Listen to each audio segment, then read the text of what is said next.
جائے گی. آپ نے لفظ فقط پر غور نہیں کیا. ان کے بارے میں جب بھی زبان کھلے گی ان کی تعریف ہی بیان کی جائے گی, فقط تعریف کی جائے گی, کوئی اور کلام ہوگا ہی نہیں, فقط تعریف کی جائے گی. اور اس پر مجھے زیادہ حوالے دینے کی ضرورت نہیں. ہمارے آقا کریم کا جو ذاتی نام ہے وہ ہے حضرت سیدنا محمد صلی اللہ علیہ وآلہ وسلم. حضور کا ذاتی نام کیا ہے؟ یہ نام منہ سے نکالیں, بولیں, یہ نام کسی کے ہونٹوں پر آئے اللہ کی رحمت کو پیار آ جاتا ہے. حضور کا ذاتی نام کیا ہے؟ حدیث مبارکہ میں ہے جو اپنے بیٹے کا نام محمد رکھے گا, آگے کوئی بھی نام رکھے, طلحہ رکھے, زبیر رکھے, عبد الرحمن رکھے, پہلا نام لفظ محمد رکھے گا, قیامت کے دن اللہ باپ کو بھی بخش دے گا, بیٹے کو بھی بخش دے گا. حضور کا ذاتی نام کیا ہے؟ اور محمد کا معنی ہے الذی یحمد حمدا بعد حمد, وہ ذات جن کی ایک تعریف ختم ہو دوسری شروع ہو جائے, دوسری تعریف ہو رہی ہے تیسری شروع ہو جائے, تیسری ہو رہی ہے چوتھی, پانچویں, 10ویں, 20ویں, 100ویں, 1000ویں, لکھوں کہا مرتبہ جن کی تعریف کی جائے, جن کی فقط تعریف کی جائے, اور امت کے علماء, امت کے فصحاء, امت کے اتقیاء, امت کے اصفیاء, امت کے مفسرین, محدثین, شارحین, مورخین, محققین, مترجمین, بڑے بڑے شاعر, بڑے بڑے تخیل دان, امت کے سمجھدار لوگ مل کر بیٹھ جائیں اور کہیں ہم نے حضور کی تعریف کا حق ادا کر دینا ہے, ساری زندگی تعریفیں محمد لکھتے رہے, آخر میں یہی کہنا پڑے گا زندگیاں ہوگی ختم اور قلم ٹوٹ گئے پر تیرے اوصاف کا ایک باب بھی پورا نہ ہوا. ہمیشہ ساری زندگی حضور کی تعریف کرتے رہیں, حضور کی تعریف کا حق ادا کیا جا سکتا. عیسیٰ فرماتے میرے بعد وہ آ رہا ہے جن کی صرف تعریف ہی تعریف کی جائے گی. قوم نے کہا نشانی کیا ہے؟ فرمایا وہ تمہیں روشن راستے کی طرف بلائیں گے.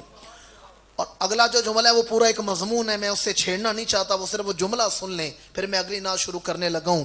عیسیٰ فرماتے ہیں وہ تمہیں روشن راستے کی طرف بلائیں گے, اور ان کی شان یہ ہوگی وہ بیٹھیں گے مسجد نبوی کی چٹائیوں پر, خبر ماضی کی بھی سنائیں گے, مستقبل کی بھی بیان کریں گے.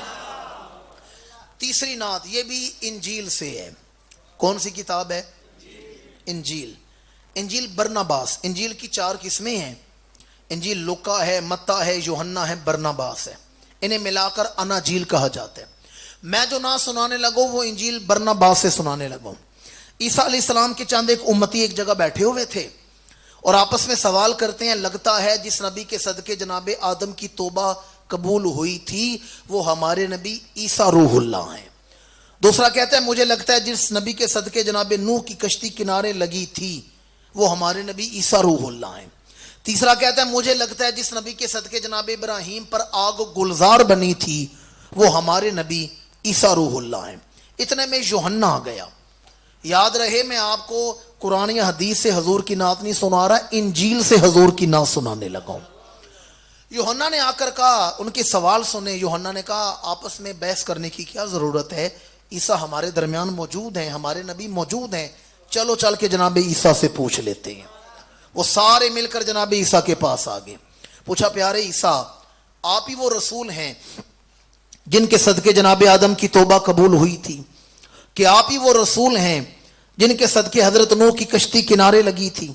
عیسیٰ علیہ السلام نے فرمایا میں تمہیں آج اس سوال کا جواب نہیں دوں گا, آج نہیں جواب دوں گا, جاؤ بستیوں میں پھیل جاؤ, لوگوں کو جمع کرو, اس سوال کا جواب میں تمہیں کل مجمع عام میں دوں گا تاکہ سب کے شک دور ہو جائے, سب کو ہی پتہ چل جائے. آج کل کا دور تو تھا نہیں جب بندہ فیس بک پر اشتہار لگا دیتا ہے یا دیواروں پر فلیکسیں لگ جاتی ہیں. وہ لوگ بستیوں میں پھیل گئے, دعوتیں دی, اعلان کیے. اگلا دن آیا, یروشلم کا شہر ناصریہ اس کا مرکزی چوک ہے, ہزاروں کی تعداد میں جناب عیسیٰ کے پیروکار کھڑے ہیں, امتی کھڑے ہیں, اور عیسیٰ ایک ٹبے پر کھڑے ہیں, اونچی جگہ پر کھڑے ہیں. یوحنا کھڑا ہوا, فرمایا یوحنا پوچھو کیا پوچھتے ہو؟ یوحنا نے کہا آپ ہی وہ رسول ہیں جن کے صدقے جناب آدم کی توبہ قبول ہوئی تھی؟ کہ آپ ہی وہ رسول ہیں جن کے صدقے جناب نوح کی کشتی کنارے لگی؟ کہ آپ ہی وہ رسول ہیں جن کی برکت سے جناب ابراہیم پر آگ گلزار بنی؟ کہ آپ ہی وہ رسول ہیں جن کی برکت سے بنی اسرائیل والے فتح مانگتے تھے؟ جناب عیسیٰ انجیل اٹھا کر دیکھیں, ایک لمحے کے لیے جناب عیسیٰ کے وجود پہ کپ کپی تاری ہوئی ہے. ایک لمحے کے لیے وجود عیسیٰ کانپا اور آپ نے فرمایا I am not that person, میں وہ نہیں, میں وہ, اللہ کرے سمجھے میں کیا کہنے لگا ہوں. جناب عیسیٰ نے کیا فرمایا, میں وہ, بھائی جن کی بارگاہ میں روح اللہ کہے میں وہ نہیں, ان کے دروازے کرم پر کھڑے ہو کر گھوڑے کا تاجدار کیوں نہ کہے کوئی مثل نہیں ڈھولن دی, چپ کر مہر علی ایتھے جا نہیں بولن دی. فرمایا I am not that person, میں وہ نہیں. قوم نے کہا آپ کون ہیں؟ آپ ایلیاہ ہیں؟ فرمایا نہیں. آپ ارمیا ہیں؟ فرمایا نہیں. آپ ماز ہیں؟ فرمایا نہیں. قوم نے کہا پھر آپ کون ہیں جو اتنی شانیں لے کر آئے؟ جناب عیسیٰ مسکرائے, فرمایا I am with your hair only for his announcement, میں دنیا میں آیا ہوں اس محبوب کی آمد کا اعلان کرنے کے لیے دنیا میں آیا ہوں. I am with your hair only for his announcement, میں دنیا میں آیا ہوں اس محبوب کی آمد کا کیا کر رہا ہوں, آمد کا اعلان. یہ واقعہ قرآن میں بھی ہے. وَمُبَشِّرًا بِرَسُولٍ يَأْتِي مِن بَعْدِي اسْمُهُ احمد. فرمایا میرے بعد جو رسول آ رہا ہے ان کا نام احمد ہے. یہ بشارت جناب عیسیٰ کی قرآن میں بھی موجود ہے. میری ملت کے باشعور مسلمانوں, آپ نے پڑھا ہوگا سنا ہوگا جب بادشاہ چلتے تھے نا تو بادشاہ کی سواری کے آگے پروٹوکول افسر دوڑتے تھے, اعلان کرنے والا دوڑتا تھا, با ادب با ملاحظہ ہوشیار. لوگ سیدھے ہو جاتے بھی بادشاہ آ رہا ہے. آج کل بھی آپ دیکھیں کہ کوئی وزیر جائے کوئی MNA جائے تو اس کے آگے پروٹوکول کی گاڑی چلتی ہے ہوٹر بجاتے ہوئے, دیکھا ہوگا نا آپ نے, پروٹوکول کی گاڑی ہیں.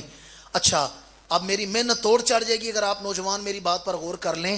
اگر آپ نے بادشاہ کا مقام دیکھنا ہے نا کہ وہ کس پائے کا بادشاہ ہے تو پہلے آگے اعلان کرنے والے کو دیکھ لیں. بادشاہ کو دیکھنا نا کس مقام کا بادشاہ ہے تو اعلان کرنے والے کو دیکھ لیں, بلا تشبیہ و بلا تمثیل. اب میں جو بات کرنے لگا ہوں وہ قرآن کی آیت کا ترجمہ کرنے لگا ہوں. جناب عیسیٰ حضور کی آمد کا اعلان کر رہے ہیں تو پتہ ہے اعلان کرنے والے کی شان کیا ہے. قرآن کہتے ہیں عیسیٰ مایوس مریض, کوڑ کے مریض کو دم کرتے ہیں, اللہ اسے کوڑ کے مرض سے شفا عطا فرما دیتے ہیں. مادرزاد نبینا جو پیدائشی نبینا ہے اسے مس کرتے ہیں, اللہ اس کی آنکھوں میں نور عطا فرما دیتے ہیں. عیسیٰ مٹی کا مجسمہ, کبوتر اسے پھونک مارتے ہیں, زندہ پرندہ بن کے اڑنا شروع ہو جاتے ہیں. عیسیٰ 100 سالہ قبر کو پیر کی ٹھوکر مارتے ہیں, مردہ زندہ ہو کے کھڑا ہو جاتا ہے. اب جملہ میں کہنے لگا ہوں, فیصلہ آپ نے کرنا ہے کہ جن کی آمد کا اعلان کرنے والا کوڑوں کو شفا دے رہا ہے, جن کی آمد کا اعلان کرنے والا نابینوں کو نظر دے رہا ہے, اور جن کی سواری کے آگے دوڑنے والا مردے زندہ کر رہا ہے, پیچھے آنے والے بادشاہ کا مقام کتنا اعلیٰ ہوگا.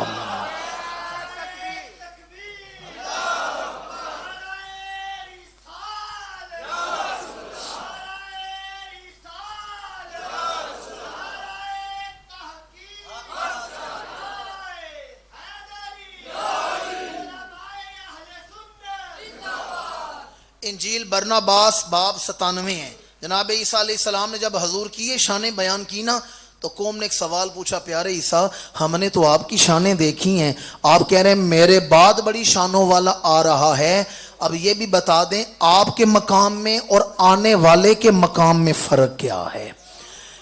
آپ کے مقام میں اور آنے والے کے مقام میں فرق کیا ہے. اب چاہیے تو یہ تھا نا عیسیٰ حضور کے معجزے گنواتے, کیا خیال ہے, تھک گئے آپ لوگ؟ چاہیے تو یہ تھا نا معجزے گنواتے, ان کی امت سب سے بڑی ہے, حمد کرنے والی ہے, ان پر کامل وحی اترے گی, انہیں معراج عطا کی جائے گی, ان کی کتاب عظیم ہوگی, معجزے گنواتے. پر انجیل اٹھائیں, جناب عیسیٰ نے معجزے نہیں گنوائے, ایک جملہ ارشاد فرمایا ہے, بس ایک جملہ, سمندر کوزے میں بند کر دیا ہے. ایک جملے میں سارا موضوع آپ کے دل میں اتر جائے گا اگر غور کر لیں. قوم نے کہا آپ بتائیں اس رسول کا مقام کیا ہے. بھائی جنہوں نے اپنی آنکھوں سے مردے زندہ ہوتے ہوئے دیکھے ہوں, اندازہ کریں نا ان کے ذہن میں آنے والے کا مقام کتنا اعلیٰ ہونا چاہیے.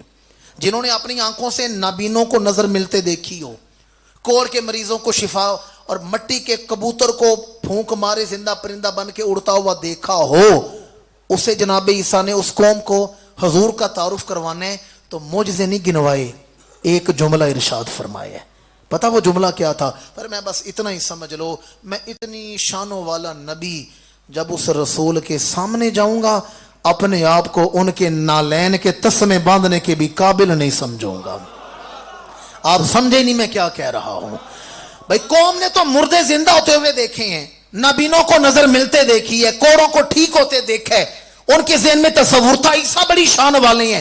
فرمایا اس نبی کے مقام یہ ہے, میں اتنی شانوں والا, میں کوڑوں کو شفا دینے والا, میں نابینوں کو نظر دینے والا, اور میں پیر کی ٹھوکر سے مردے زندہ کرنے والا. جب اس رسول کے سامنے جاؤں گا اپنے آپ کو ان کے نالین کے تسمے باندھنے کے بھی قابل نہیں سمجھوں گا. جن کے قدموں کا دھون ہے آب حیات, ہے وہ جانے مسیحا, ہے وہ جانے مسیحا. حضور کے نالین کی بات چلی ہے تو سنیں, آپ جانتے ہیں بڑا مشہور ہجرت کی ہے مسلمانوں نے حبشہ کی طرف. کس ملک کی طرف؟ موجودہ دنیا میں آپ نے حبشہ دیکھنا ہونا تو ایتھوپیا دیکھ لیں. موجودہ نام ہے ایتھوپیا, جہاں دنیا کے نقشے پر ایتھوپیا لکھا ہے وہ حبشہ تھا. نجاشی اس کا حکمران تھا اور نجاشی اس کے عہدے کا نام تھا. نجاشی حکمران تھا. مسلمانوں کا قافلہ گیا, جناب جعفر طیار حضرت علی شیر خدا کے بھائی, مسلمانوں کا قافلہ وہاں گیا تو پیچھے سے مکے والوں کا قافلہ بھی پہنچ گیا. تو انہوں نے کہا نجاشی سے, تم نے جس قوم کو پناہ دی ہے نا یہ ہمارے باغی ہیں. نجاشی نے کہا میں نے پناہ دے دی ہے, ٹھیک ہے میرے تمہارے اچھے تعلقات تھے لیکن میں نے پناہ دے دی ہے. انہوں نے پینترا بدلا, توجہ کا طالب. انہوں نے کہا اس قوم کا نا, یہ جسے اپنا پیغمبر مانتے نا, جس دین کے یہ ماننے والے ہیں, ان کا تمہارے نبی عیسیٰ کے بارے میں عقیدہ ٹھیک نہیں. یہ عیسیٰ کو خدا کا بیٹا نہیں مانتے, یہ تو نئے نبی کو مانتے ہیں, یہ عیسیٰ کو خدا کا بیٹا نہیں مانتے. اب بادشاہ کے ذہن میں بات آئی, اس نے قافلہ بلا لیا. اس کے پادری بھی بیٹھے ہوئے تھے, وزیر مشیر بھی بیٹھے ہوئے ہیں. مسلمانوں کا قافلہ آیا. نجاشی نے کہا بس ایک سوال کا جواب دے دو, تمہارا ہمارے نبی کے بارے میں عقیدہ کیا ہے؟ میں صحافتہ کی حدیث سنا رہا ہوں. تمہارا ہمارے پیغمبر کے بارے میں عقیدہ کیا ہے؟ جناب جعفر طیار کی فراست دیکھیں, بڑے دربار میں کھڑے ہوئے ہیں اور آپ نے سورہ مریم کی تلاوت کرنا شروع کر دی ہے. یہ واقعہ قرآن میں بھی بیان کیا گیا ہے. 7ویں سپارے کی پہلی آیت یہیں سے شروع ہوتی ہے, اس آیت سے یہی واقعہ ہے. جناب جعفر طیار نے سورہ مریم شروع کر دی. حضور حیدر کرار کے بھائی ہیں, حضرت علی کے بھائی جناب جعفر طیار, جنہوں نے دونوں بازو اسلام پر قربان کیے تھے. جب انہوں نے سورہ مریم کی تلاوت شروع کی, سورہ مریم جعفر طیار پڑھ رہے ہیں, نجاشی بھی رو رہا ہے, پادری بھی رو رہے ہیں. نجاشی بھی رو رہے, پادری بھی رو رہے ہیں. اب نجاشی نے کچھ سوال کیے ہیں, جعفر طیار نے سوالوں کے وقت نہیں میں وہ ساری روایت سناتا, بس وہ جملہ جس کے لیے میں نے بات شروع کی ہے وہ سنانے لگا ہوں. جناب جعفر طیار نے حضور کا تعارف کروایا, خاندانی پس منظر بیان کیا. جعفر طیار بیان کرے, نجاشی سنتا جا رہا ہے, روتا جا رہا ہے, سنتا جا رہا ہے, روتا جا رہا ہے. جب جعفر طیار ساری بات کر کے بیٹھ گئے, عیسائیوں کا ملک ہے, بادشاہ بھی عیسائی ہے, اپنے ملک میں کھڑا ہے, گردن پر تلوار نہیں, کوئی زور زبردستی نہیں, بادشاہ اپنے ملک میں کھڑا ہے. حضور کی تعریف سنی, اپنی جگہ پر کھڑا ہوا اور کہتے ہیں اگر میں مدینے جا سکتا ہوتا, اللہ کرے سمجھ جائیں, اگر میں مدینے جا سکتا ہوتا تو میں محمد کے پیر دھو کے پیتا. آپ کو عیسائی بادشاہ کی زبان سے حضور کی نعت سن کے خوشی نہیں محسوس ہو رہی؟ یہ نعت عیسائی پڑھ رہا ہے, یہ غیر مسلم پڑھ رہا ہے. آج پیغمبر اسلام کی بے ادبیاں کی گئی, فلمیں بنائی گئی, گستاخانہ خاکے شائع کیے گئے, آج علل اعلان قرآن کو آگ لگائی گئی. پر میری ملت کے باشعور مسلمانوں, ہر دور میں اللہ اسلام کے دشمنوں کے گھروں سے اپنے نبی کے نعت خوان پیدا فرماتا رہا ہے. عیسائیوں کا بادشاہ کہتے ہیں اگر میں مدینے جا سکتا ہوتا, اس کے سیاسی حالات اجازت نہیں دیتے تھے, کہتے ہیں اگر میں مدینے جا سکتا ہوتا میں محمد کے پیر دھو کے پیتا.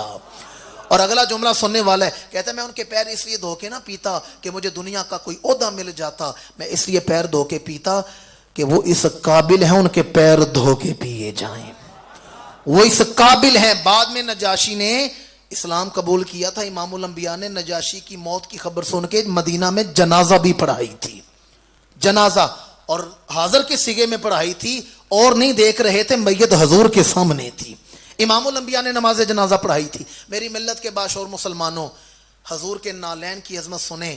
ایک عیسائی بادشاہ کہہ رہا ہے اگر میں مدینے جا سکتا ہوتا تو میں محمد کے پیر دھو کے پیتا. نالین کی بات چلی ہے تو آخری بات کرنے لگا ہوں, اور پھر محفل میلاد کے حوالے سے اس مہینے کا پیغام 2 جملوں میں بیان کر کے گفتگو سمیٹوں گا. حضور کے نالین کی بات چلی ہے. دیکھیں ہم ٹیکنالوجی کے دور میں زندگی گزار رہے ہیں, سوشل میڈیا کا دور ہے, دنیا گلوبل ولیج ہے. اس وقت دنیا کی تمام لائبریریاں آن لائن مل جاتی ہیں. تمام لائبریریاں, آپ نے کوئی کتاب پڑھنی ہے آپ لائبریری سے ڈاؤن لوڈ کر لیں. تمام لائبریریاں آن لائن ہیں, وہ آکسفورڈ ہو, میونخ ہو, لنکن ہو, مصر ہو, اردن ہو, شام ہو, حجاز ہو, تمام ملکوں کی لائبریریاں آن لائن مل جاتی ہیں. میں نوجوانوں کی خاص توجہ کا طالب ہوں, اور ساری گفتگو نہ بھی یاد رہی, آخری بات میری اگر آپ کے دل میں بیٹھ گئی, میرا یہ موضوع منتخب کرنے کا مقصد پورا ہو جائے گا. آپ دنیا کی ساری لائبریریاں کھنگال لیں, تمام لائبریریاں, اور مجھے تمام نسل انسانیت میں جناب آدم سے لے کر آج تک تمام نسل انسانیت میں صرف ایک آدمی کا نام بتا دیں جو آدمی اپنے پیروں میں جوتے پہنے پھر اس کے جوتوں کی شان پر کتابیں لکھی جائیں. نہیں سمجھے نہیں میں نے کیا کہا ہے. ایک آدمی, میں 2 کا بھی مطالبہ نہیں کر رہا کہ 2 آدمی دے دیں, ایک آدمی. اور ٹینور کتنا دے رہا ہوں, جناب آدم سے لے کر آج تک ایک آدمی کا نام بتا دیں. بڑے بڑے سربراہ آئے ہیں, سپہ سالار آئے ہیں, فاتح آئے ہیں, حکمران آئے ہیں, بڑے بڑے فلسفی آئے ہیں, ارسطو, سقراط, بقراط, ارشمیدس, بطلیموس, جالینوس, برنارد شاہ, شیلے, بڑے بڑے لوگ آئے ہیں. مجھے ایک حکمران کا, کسی جماعت کے لیڈر کا, کسی فلسفی کا, کسی ایک آدمی کا نام بتائیں جو پیروں میں جوتے پہنے پھر اس کے جوتوں کی شان پر کتابیں لکھی جائیں. محفل میلاد میں بیٹھنے والوں, تمام نسل انسانیت میں ایک میرے اور آپ کے آقا کی ہستی ایسی ہے, حضور نے گائے کے چمڑے کے نالین پہنے ہیں. اس وقت دنیا کی لائبریریوں میں 300 کتابیں حضور کے نالین کی شان میں موجود ہیں. سینکڑوں کتابیں نالین محمد کی شان میں ہیں. اب مجھے کوئی آدمی بتا دیں اللہ جوتوں کی شان پر کون کتابیں لکھتا ہے, جوتوں پر کون کتابیں لکھتا ہے؟ پر ہمارے آقا کریم کی شان یہ ہے اپنے بیگانے سب نے حضور کے نالین کی تعریف لکھی ہے. اور کسی پنجابی شاعر نے میرا موضوع ایک شعر میں بیان کر دی ہے, چودی طبقی تماں جس دی سیر دیاں کون کرے گا ریساں اس دے پیر دیاں. چودی طبقی سبحان الذی اسری بعبدہ لیلا, چودی طبقی تماں جس دی سیر دیاں کون کرے گا ریساں اس دے. امام الانبیاء کے نالین. بھائی غلام نبی بیٹھے ہیں, یہ بھی ہندوستان جا چکے ہیں, میں بھی امام ربانی کی بارگاہ میں ہندوستان سے ہو کر آیا ہوں. ہندوستان کی تاریخ اٹھائیں تو ایک نام ملتا ہے, بڑا مشہور بادشاہ گزرا ہے, شمس الدین التمش. دہلی کی تاریخ میں بڑا مشہور بادشاہ. شمس الدین التمش کے دور حکومت میں ہندوستان میں بارشیں نہیں ہوئیں, زمین سے پانی کی سطح گھٹ گئی, فصلیں خراب ہو گئی, جانور پیاسے مرنے لگے. التمش بڑا عاشق رسول تھا, درود شریف پڑھنے کا عادی تھا. ایک رات درود شریف پڑھتے پڑھتے سو گیا. التمش نے خواب دیکھا ایک بہت بڑا کھلا سا میدان ہے اور اس میں اللہ کے رسول گھوڑی پر بیٹھ کر تشریف لا رہے ہیں. خواب دیکھے حضور گھوڑی پر بیٹھ کے آ رہے ہیں. التمش کہتا میں آگے بڑھا, میں نے قدم بوسی کی. امام الانبیاء نے فرمایا مانگو, کیا مانگتے ہو؟ میں نے عرض کیا یا رسول اللہ دہلی میں پانی کوئی نہیں, آپ دعا فرمائے اللہ ہمیں پانی عطا فرمائے. التمش کہتا ہے میں نے دیکھا امام الانبیاء نے ہاتھ اٹھائے ہیں, حضور دعا مانگ رہے ہیں. میں نے ہلتے ہوئے ہونٹ دیکھے ہیں اور اٹھے ہوئے ہاتھ دیکھے ہیں, حضور دعا مانگ رہے ہیں. اچانک حضور کی سواری نے زمین سے پیر اٹھا کر زمین پر پیر مارا, نیچے سے پانی نکلنا شروع ہو گیا. یہ واقعہ خواب کا واقعہ ہے. کس عالم کا واقعہ ہے؟ خواب کا واقعہ ہے, عالم رویا میں, بطریق منام, خواب میں. بادشاہ صبح بیدار ہوا, اسے خواب یاد تھا, جگہ بھول گیا. خواب یاد تھا, جگہ بھول گیا. یہ بات اگر آپ لوگوں نے پڑھنی ہونا تو کتاب کا نام ہے سیرت النبی بعد از وصال النبی. آپ اگر کتاب کے نام پر غور کرتے نا تو یقین جانیے سینہ ٹھر جاتا. دنیا کے ہر آدمی کی سیرت اس کی ظاہری زندگی میں ہے.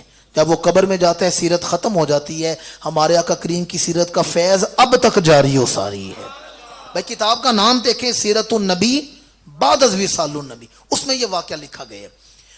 التمش صبح بیدار ہوا, خواب یاد تھا, جگہ بھول گیا, تو دوڑا خواجہ خواجگان حضرت خواجہ قطب الدین بختیار کاکی کی بارگاہ میں.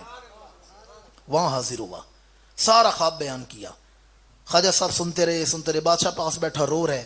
جب وہ خواب سنا چکا, خواجہ صاحب اپنے مصلے سے کھڑے ہوئے, فرمایا چل میں تجھے وہ جگہ دکھا دیتا ہوں. فرمایا حضور میرے شہر میں آئے مجھے پتہ نہ چلے, چل میں تجھے وہ جگہ دکھا دیتا ہوں. ہم اندھوں کے پیچھے نہیں چل رہے, نظر والوں کے پیچھے چل رہے ہیں. بادشاہ کو ساتھ لے کر آئے ہیں. کھلا سا میدان ہے, گھوڑی کا نشان قدم تھا, وہاں سے پانی رس رہا تھا. بادشاہ نے نشان لگا دیا, کچھ فاصلے پر کنواں کھودا, وہاں سے پانی نکل آیا, اور جہاں نشان تھا چند فٹ کے فاصلے پر 4 دیواری بنا دی, اور دیواریں کھڑی کر کے دروازہ لگا کر اوپر گنبد کلس لگا دیا, گنبد بنا دیا.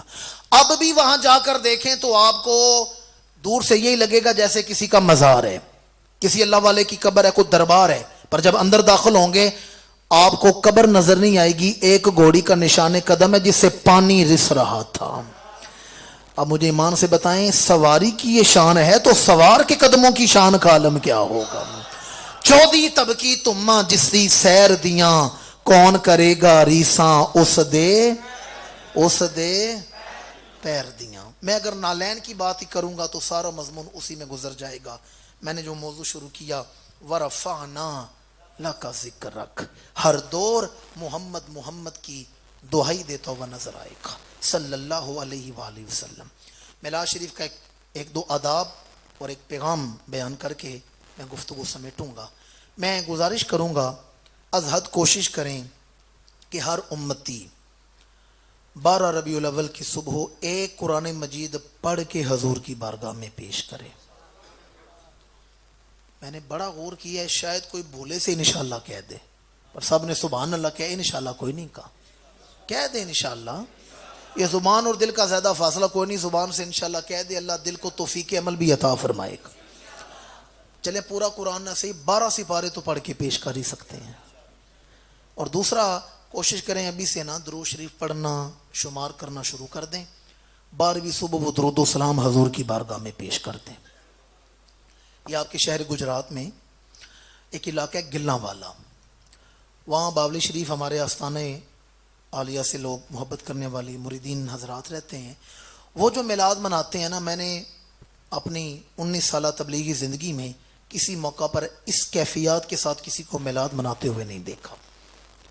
مثلا پچھلے سال انہوں نے میلاد منایا, 12 ربیع الاول کے دن انہوں نے لنگر بنایا ہے, تو انہوں نے چاول بنائے تھے جن کی تعداد ہے 25 دیگیں چاول تھے. کتنے؟ یہ کوئی حیرت کی بات نہیں, اس سے زیادہ بھی لنگر بنتا ہے, 100 دیگیں بھی بنتی ہیں. حیرت کی بات آگے سنانے لگا ہوں. 25 دیگیں انہوں نے چاول بنائے ہیں, اور 25 دیگوں میں جتنے چاول پکائے گئے نا, ہر ایک دانے پر ایک دفعہ درود شریف پڑھ کے لنگر بنایا ہے. رابطہ نمبر میرے پاس ہے, علامہ شہزاد صاحب ہیں, بھائی رجب علی بیٹھے ہیں, مجھ سے رابطہ نمبر لے کر اس سال چلے جائیں, بس میرا نام لیں, آپ کو لنگر کھلا کر انشاءاللہ واپس بھیجیں گے. 25 دیگیں چاول ہیں, اور چاول کے ہر ایک دانے پر ایک بار درود شریف پڑھ کے اسے پکایا ہے.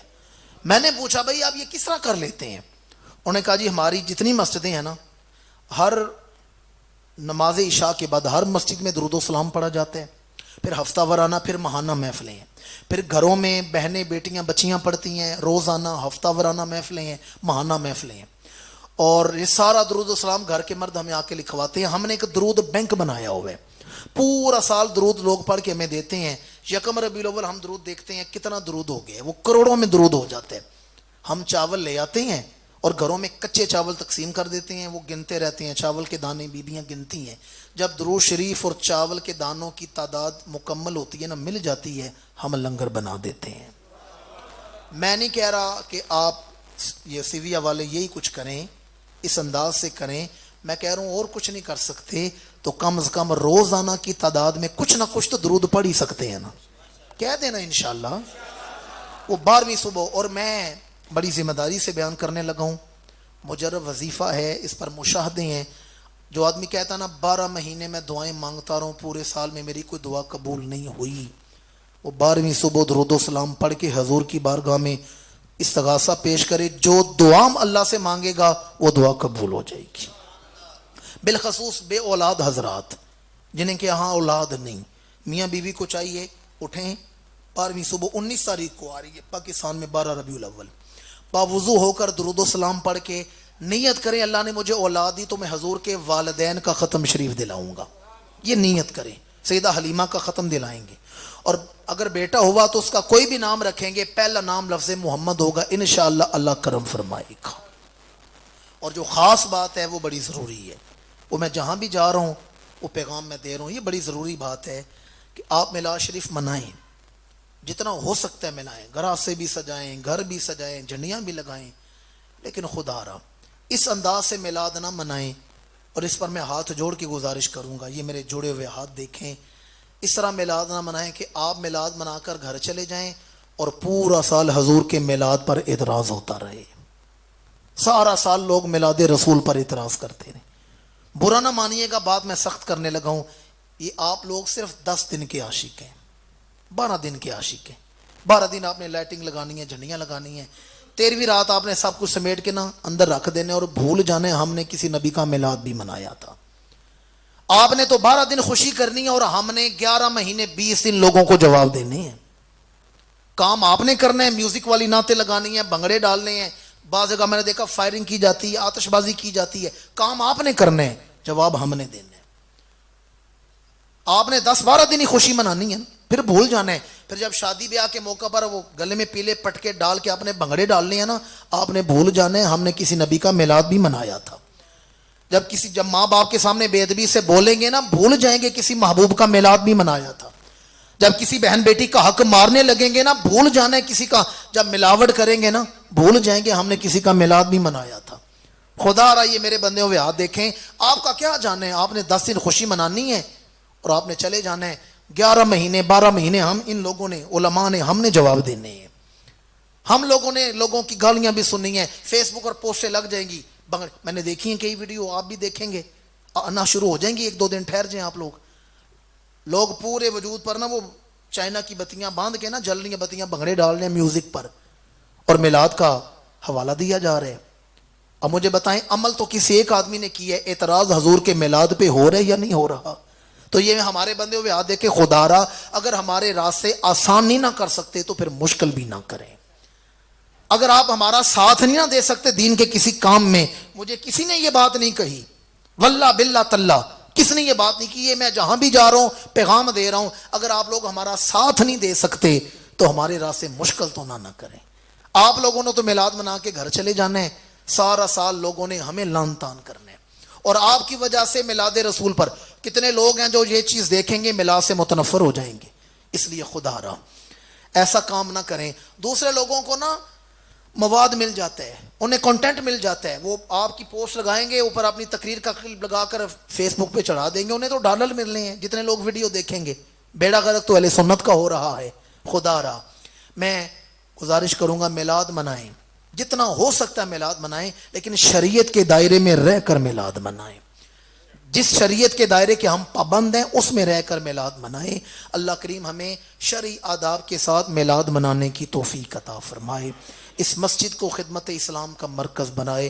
کوئی بات بری لگی ہو تو میں معذرت خواہ ہوں، جو میرے دل کا درد تھا وہ میں نے آپ کو سنا دی ہے۔ اللہ کریم توفیق عمل عطا فرمائے۔ بارے دیگر دعا گو ہوں میزبان دوستوں کے لیے، اللہ کریم حسن نیت سے بڑھ کے انہیں اجر عطا فرمائے۔ آئندہ سال، اگلے سال محفل میلاد آنے تک پورا سال اس محفل کی برکتیں اس بستی کے در و دیوار پر نازل فرمائے۔ آمین ثم آمین، وما علینا الا البلاغ۔